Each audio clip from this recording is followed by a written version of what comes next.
Now that the Corvette C8 is released, it might be the perfect time to pick up a C7 for a good price. In this video I'm therefore going to show you if the Corvette C7 already stopped depreciating and what a fair purchasing price is.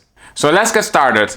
We are going to analyze the US market for the C7s, and to get to the conclusion in the end, we're going to take a few steps. In step number 1 we do a market exploration and figure out what the different price points are for the C7 models. In step number 2 we figure out the depreciation per year, and in step number 3 we figure out the depreciation per 1000 miles driven. In step number 4 then we will do a relative value analysis in which we will use state-of-the-art machine learning algorithms to find the best deals in today's market. And then finally in step number 5 we're going to smash that like button because you found your dream C7 for a good price.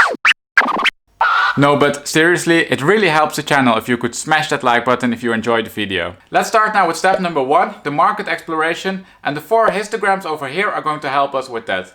All of these histograms have price on the horizontal axis and the number of cars available for that given price point on the vertical axis. They however all show different categorizations for the C7 market, and let's start with the one at the top. This histogram shows all of the C7s for sale in today's market, and we can see that there are 3,681 cars for sale. Prices start at around $35,000 but stretch up till about $85,000. Now the average price point is $54,000 and this is indicated by the dotted line going through the graph. The 3 histograms below the histogram we just analyzed also different categorizations of the market. Over here we have the split between the trim levels, below that we have the split between the presence of the Z51 performance package, and all the way at the bottom we have the split between transmission type. If we first have a look then to the trim level, we can see that the 1LT in blue is by far the most popular. There are 1,438 cars for sale with this trim level, and the average price point is $55,000. And this average price point is significantly lower than the average price point for the 2LT in orange and the 3LT in green. These namely have an average price point of $62,000. If we move then one level down, we can see the difference between the cars which have the Z51 package and the cars which don't have this package. We can see that there are only 600 cars which have this package and that they have an average price point of $62,000. Hence, on average, you pay a premium of $10,000 if you want to have a car which has the Z51 package,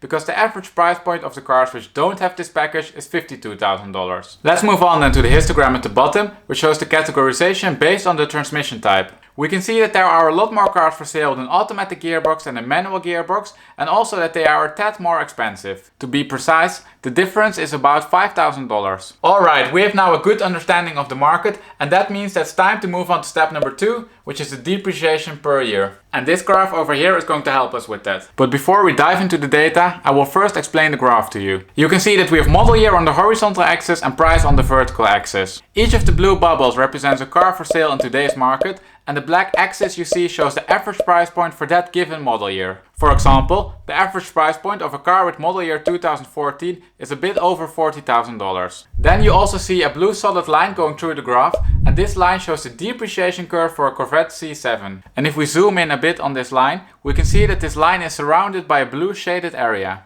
And this shaded area shows the forecasted value range with a certainty of 95% for the average price point. Let's have a look then to the data. We can see of course that the depreciation per year is the highest for the newest cars and the lowest for the oldest cars. Now on average, so from model year 2019 till model year 2014, the depreciation per year is $3,207.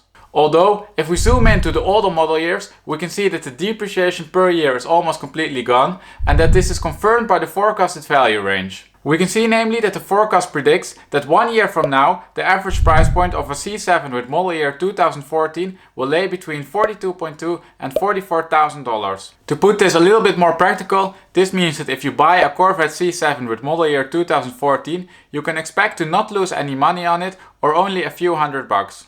And that is of course if you keep the mileage reasonable. Now I also checked if the depreciation per year was different for different market categories. And I checked this for the trim level, the presence of the Z51 package, the transmission type, and finally for the coupes and the convertibles. Now I found that the absolute depreciation numbers are of course a bit different from each other, but that this difference was caused due to different purchasing prices. The depreciation dynamics are however more or less the same for each categorization. And with that information, it's time to move on to step number 3, which is the depreciation per 1000 miles driven. And the graph over here is going to help us with that. You can see that we have miles on the horizontal axis and price on the vertical axis, and that each of the blue bubbles again shows a car for sale in today's market. The blue solid line shows the depreciation curve for the depreciation per 1000 miles driven, and it looks a bit strange. I namely deliberately chose a straight depreciation curve over here because I wanted to illustrate the effect of using an average number. This line shows namely that the average depreciation per 1000 miles driven is $488. And that's actually not bad for a car in this category. But anyways, we can see that the depreciation per 1000 miles driven is significantly higher than the average value for cars which have less than 10,000 miles driven. You can see namely that if you add mileage by moving to the right on the mileage axis, you move down a lot more on the price axis than what is shown by the depreciation curve. And this is of course normal because the newer cars are more sensitive to mileage.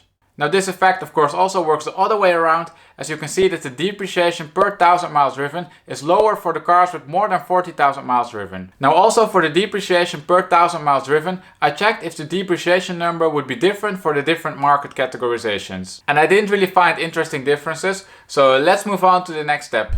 And that is step number 4, which is the relative value analysis. And to figure out which car offers the best value for money, we need to consider the price, the mileage and the model year. And all of that is shown in the 3D plot over here, where we have price, mileage and the model year on the axis. Now this plot shows two of the most important relationships which we already covered. If we move up on the model year axis, we move down on the price axis. And this shows the effect of the depreciation per year. Second, we can see that if you move up on the mileage axis, you move down on the price axis. And this shows the effect of the depreciation per 1000 miles driven. You can see however that there's a huge amount of observations and that this makes it impossible to consider both the effect of depreciation per year and depreciation per 1000 miles together. I therefore used two machine learning algorithms to classify the market for us. The first algorithm will show us the cars which are a safe buy because they follow the normal market dynamics. And the second algorithm will do the exact opposite of this, as it will show us which cars are overpriced and which cars are underpriced. Starting then with algorithm number 1, you can see that all of the colored dots are categorized as following a normal market behavior. And it means that if you buy a car in this categorization, you won't get ripped off, but you also won't get a good deal. If we have a look then to this category in a bit more practical terms, you can see that if you purchase a car between $40,000 and $50,000 with less than 20,000 miles, you're likely to get an average deal. And this also means that the more you move away from this categorization, the higher the likelihood that you will get either a bad deal or a really good deal. And that is exactly what algorithm number 2 is going to show us. If we have a look then to the result of algorithm number 2, we can see that the colored dots now show cars which either are a good deal or a bad deal. We can see for example that in essence all of the cars with more than 40,000 miles are a bad deal, as the price doesn't decrease proportionally to the mileage increase. On the other hand, the car over here is potentially a good deal.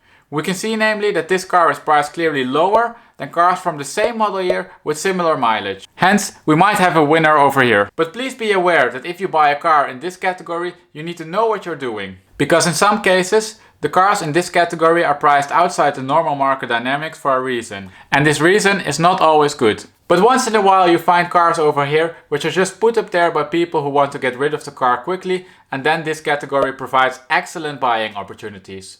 And with that being said, it's now time to move on to step number 5, which is the conclusion and the last part of this video. Now of course by now we all know it. With the introduction of the C8, the engine moved from the front of the car to the middle of the car. And this is a radical design change which really divides opinions. The ultimate test for the C8 will then also be when it hits the roads, people can actually start to drive it and it can be compared against its peers. And in my opinion, this will be crucial for the value development of the C7. It could potentially stabilize the prices or cause a further decrease. But for now, let's have a look to the current market. First, we saw that the depreciation for all the model years flattened out almost completely and that this was confirmed by the forecast. Second, we saw that the cars which have more than 40,000 miles are priced out of the market and offer bad value for money. On the contrary, cars with a mileage of around 20,000 miles are offering relatively good value for money.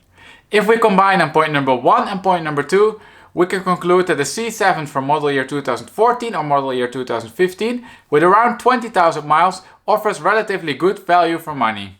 Now then, if I scared you away from a C7 with this video, then you might want to check out a Nissan GT-R or a Porsche 996 Turbo. And for those you can find buying advice and depreciation analysis over here and over here. Now as always, remember to give the video a thumbs up and to subscribe so you get notified when the next analysis goes live. Thank you for watching and see you next time.